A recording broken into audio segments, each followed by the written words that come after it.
Hello বন্ধুরা, health progress YouTube চ্যানেলের পক্ষ থেকে আপনাদেরকে জানাই আন্তরিকভাবে শুভেচ্ছা ও অভিনন্দন। আজ আরও একটি গুরুত্বপূর্ণ ওষুধের রিভিউ নিয়ে আপনাদের মাঝে উপস্থিত হয়েছি। আমি মোহাম্মদ আরিফুল ইসলাম মিলন, মেডিকেল টেকনোলজিস্ট এবং প্যারামেডিক্যাল ডাক্তার।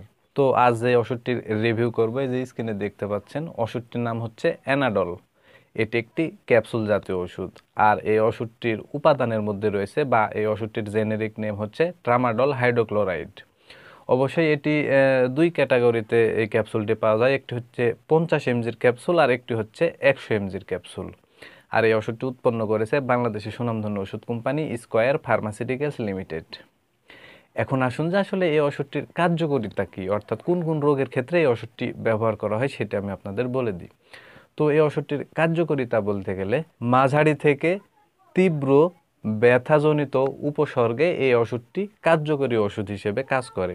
যেমন ধরুন, অপারেশনের পরবর্তী ব্যথা দূর করতে এই ওষুধটি ব্যবহার করা হয়, অর্থাৎ যে সকল রোগীদের বিভিন্ন কারণে অপারেশন করা হয়, অপারেশনের পরবর্তীতে কিন্তু যে জায়গাতে অপারেশন করা হয় সেই জায়গাতে কিন্তু ব্যথা হয়। আর সেই ব্যথা দূর করতে বা সেই ব্যথা নির্মূল করতে কিন্তু এই ওষুধটি কার্যকরী ওষুধ হিসেবে কাজ করে। পাশাপাশি ক্যান্সারের ব্যথা দূর করতেও এই ওষুধটি কার্যকরী ওষুধ হিসেবে কাজ করে। যে সকল রোগীদের ক্যান্সার হয়ে যায়, তো ক্যান্সার হওয়ার কারণে সেই আক্রান্ত স্থানে কিন্তু ব্যথা করে, সেই ব্যথা দূর করতেও এই ওষুধটি খুবই কার্যকরী ওষুধ হিসেবে কাজ করে।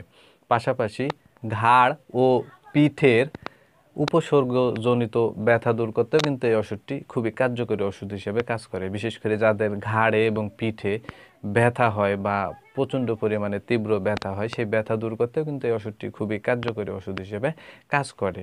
পাশাপাশি অস্টিওপেরোসিসের উপসর্গজনিত ব্যথা দূর করতেও কিন্তু এই ওষুধটি খুবই কার্যকরী ওষুধ হিসেবে কাজ করে। পাশাপাশি কলিক বা স্পাস্টিকের ব্যথা দূর করতেও কিন্তু এই ওষুধটি খুবই কার্যকরী ওষুধ হিসেবে কাজ করে। সাধারণত এই ওষুধটির কার্যকারিতা বলতে গেলে এগুলোই।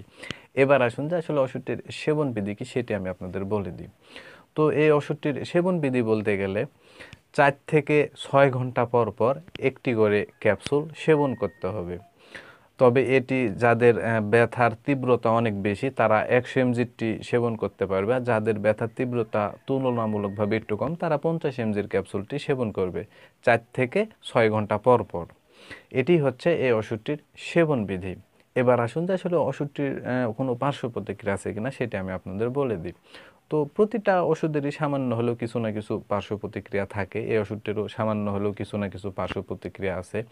যেমন ধরুন, মাথা ঘুরতে পারে, মাথা ব্যথা হতে পারে, বমি বমি ভাব হতে পারে, বমি হতে পারে, কোষ্ঠকাঠিন্য হতে পারে, ফুসকুড়ি হতে পারে, দুর্বলতা আসতে পারে ইত্যাদি। সাধারণত এগুলোই এই ওষুধটির পার্শ্ব প্রতিক্রিয়া।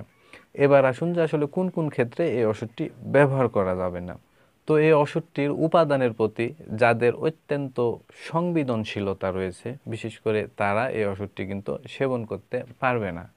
এবার আসুন যে আসলে এই ওষুধটি কোন কোন ক্ষেত্রে খুবই সতর্কতার সাথে অবলম্বন করতে হবে বা সতর্কতার সাথে ব্যবহার করতে হবে।